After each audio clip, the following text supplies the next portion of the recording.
નમસ્કાર, YNN ન્યૂઝમાં આપનું સ્વાગત છે। સમાચારમાં વાત કરીએ તો વડોદરાના સેવાસી વિસ્તારમાં આવેલ મંદિર પાસેના તળાવમાંથી એક યુવકનો મૃતદેહ મળી આવતા સમગ્ર પંથકમાં ભારે ચકચાર મચી ગઈ છે। આ યુવક છેલ્લા 2 દિવસથી પોતાના ઘરેથી રહસ્યમય સંજોગોમાં ગુમ હતો, જેની શોધખોળ વચ્ચે તેનો મૃતદેહ તળાવના પાણીમાંથી મળી આવ્યો છે। સ્થાનિક લોકોએ તળાવમાં એક મૃતદેહ તરતો જોતા જ આ અંગે તુરંત ફાયર બ્રિગેડ અને પોલીસને જાણ કરી હતી। ઘટનાની ગંભીરતાને જોઈને વડોદરા ફાયર બ્રિગેડની ટીમ તાત્કાલિક ઘટના સ્થળે દોડી આવી હતી। ફાયર ફાઇટરોએ ભારે જહેમત બાદ તળાવના ઊંડા પાણીમાંથી મૃતદેહને બહાર કાઢીને તાલુકા પોલીસને સોંપ્યો હતો। પોલીસ તપાસમાં મરનાર યુવકની ઓળખ થઈ શકી છે। મૃતકનું નામ રમેશ સોલંકી છે, જેઓ સેવાસી ગામના જ આમલીવાડા ફળિયામાં રહેતા હતા। 2 દિવસથી ગુમ રમેશભાઈનો મૃતદેહ મળતા જ પરિવારજનો પર આપ તૂટી પડ્યો હતો। વડોદરા તાલુકા પોલીસે મૃતદેહનો કબજો મેળવીને અકસ્માતે મોતના ગુનાની પ્રાથમિક નોંધ કરી છે।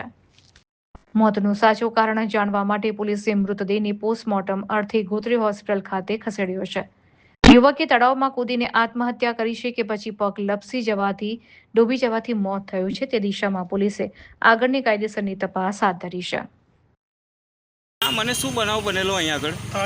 મારું નામ છે પોલીસ કોન્સ્ટેબલ અરવિંદભાઈ। આજે 8 વાગ્યાના અરસામાં પોલીસ સ્ટેશન ફોન આવેલો અને એમને જણાવેલું કે ભાઈ સેવાસી ગામ છે, ત્યાં તળાવની બાજુમાં એક ડેડ બોડી પડેલી છે। એવો ફોન આવેલો।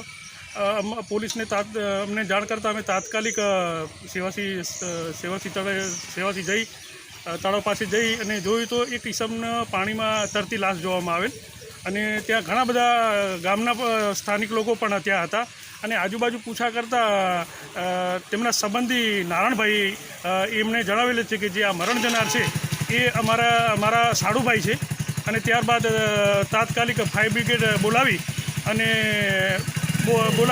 આવતા આ ડેડ બોડીને ફાયર બ્રિગેડ તથા ગામના બધા લોકોથી તળાવમાંથી બહાર કાઢી અને હાલ ડેડ બોડીનું PM કરાવવાનું હોય ગોત્રી હોસ્પિટલ લઈ જવા તજવીજ કરી રહેલ છે। Subscribe now and press the bell icon. Never miss an update.